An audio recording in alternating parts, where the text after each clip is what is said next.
मेरे वतन के मुहाफिजों को ये अहले हक का पयाम पहुँचे। लहराए जा, लहराए जा, लहराए जा,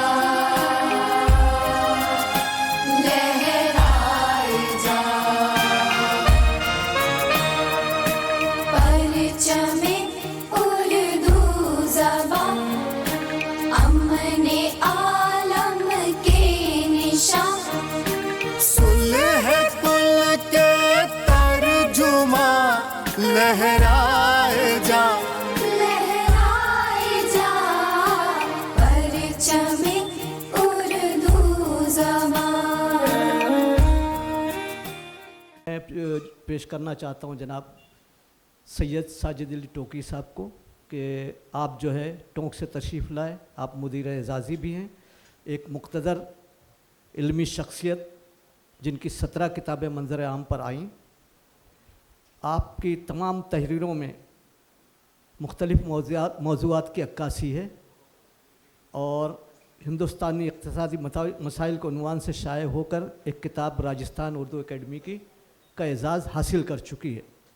अलावाज़ी तहक़ीक़ी मौज़ूआत, तनक़ीदी, तारीख़ी अदब और तंज़ मज़ा पर मुश्तमिल किताबें आपके ज़ेर इशाअत मंज़र आम पर आईं और आज का ज़माना उनकी अदबी काविशों का उर्दू अदब गवाह है। वो अदरदान सा लहजा, वो इतरदान सा लहजा मेरे बुज़ुर्गों का, वो इतरदान सा लहजा मेरे बुज़ुर्गों का, रची बसी हुई उर्दू ज़बान की खुशबू। आइए जनाब साजिद टोकी साहब।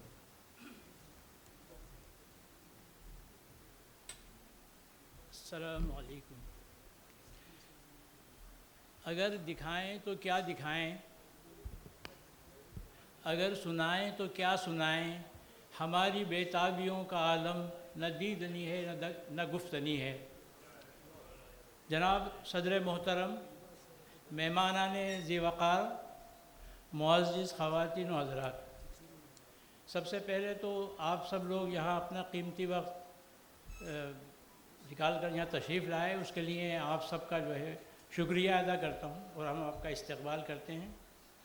और सबसे पहले मैं उर्दू गगन संस्थान और जनाब फ़िरोज़ पब्लिकेशन जो है इनके तमाम अराकीन और जो इनके ख़ास मतलब ऑर्गेनाइज़र हैं, इनके सारे उनको मैं मुबारकबाद पेश करता हूँ, क्योंकि ये प्रोग्राम जो है वाकई बहुत मेहनत से तैयार किया गया और बहुत मेयारी प्रोग्राम है। और साथ ही में हमारे दबिस्तान टोंक के नुमाइंदा शायर मोहतरम जनाब मुराद सईदी साहब की शख्सियत और ख़िदमत पर जो मज़ामीन लोगों ने जो लिखे हैं उसको जो तरतीब देकर जो शाये किया जा रहा है, तो इसके लिए मैं इस जरीदे यानी माहनामा आंगन के चीफ़ एडिटर मोहतरम जनाब मुशीर अहमद साहब और हमारे फ़िरोज़ पब्लिकेशन के डायरेक्टर साहब जनाब फ़िरोज़ कमाल साहब और मुराद एकेडमी के सेक्रेटरी मोहतरम जनाब फ़हीम साहब और इनके साथी सुहेल पयामी साहब जो यहाँ तशरीफ़ नहीं ला सके, उनको मैं मुबारकबाद पेश करता हूँ। मुराद सईदी साहब के बारे में मैं चंद बातें बताना चाहता हूँ। मुराद सईदी साहब की सारी ज़िंदगी उर्दू की खिदमत के लिए या फ़रोग़ उर्दू के लिए उन्होंने पूरी ज़िंदगी अपनी गुजार दी। वो हमेशा यानी इसके दामे दरमे क़दमे सुखने उर्दू की खिदमत में लगे रहे और उन्होंने कई लोगों के मजमूए शाये किए, कई किताबें तसनीफ़ की और शोरा और दबा की उन्होंने बहुत मदद की, लेकिन वो अपनी कोई शेरी मजमूआ अपनी ज़िंदगी में शाये नहीं कर सके। सरकारी मुलाजमत की मसरूफ़ियत और उसके अलावा उनका जो कलाम था वो बिखरा हुआ था कई डायरियों में और उसमें, और फिर अदबी प्रोग्रामों में हिस्सा लेने की वजह से वो अपना कलाम शाये नहीं कर सके। इस बात का उनको अफसोस भी रहा اور انہوں نے جو ہے اس کا وہ بھی اپنا شاعری میں اس کا ذکر بھی کیا ہے. وہ کہتے ہیں کہ یہی آرزو میری یہی تمنا ہے، خدا کرے کہ یہ گلدستہ مراد چھپے.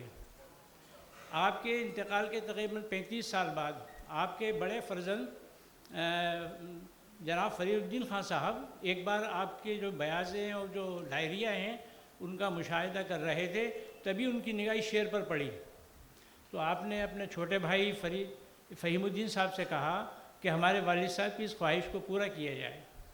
چنانچہ انہوں نے پھر یہ 3 مجموعے اپنے شائع کیے.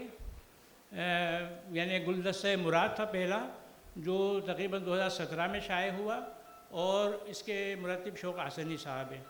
دوسرا عزیزوں کے درمیان کے عنوان سے شائع ہوا، جو سہیل پیامی صاحب نے ترتیب دیا تھا، یہ 2022 میں شائع ہوا. تیسرا شعری مجموعہ ان کا جو 4 بیتوں پر مشتمل ہے، غیرت گلزار کے عنوان سے ڈاکٹر سعادت رئیس نے مطلب اس کی ترتیب دی، اور یہ 2024 میں شائع ہوا.